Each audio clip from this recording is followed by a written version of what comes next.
தலைமுறை சேர்ந்து செதுக்குன ஈர நலம் இது பாறையா. வாழும் வரையிலும் நீயும் விதைக்கிற கடமை இருக்கு கேளையா.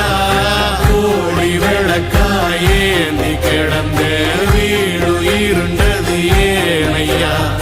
மாட விளக்கா நீயும் வரத்தா வீடு ஏங்கி இருக்குதையா.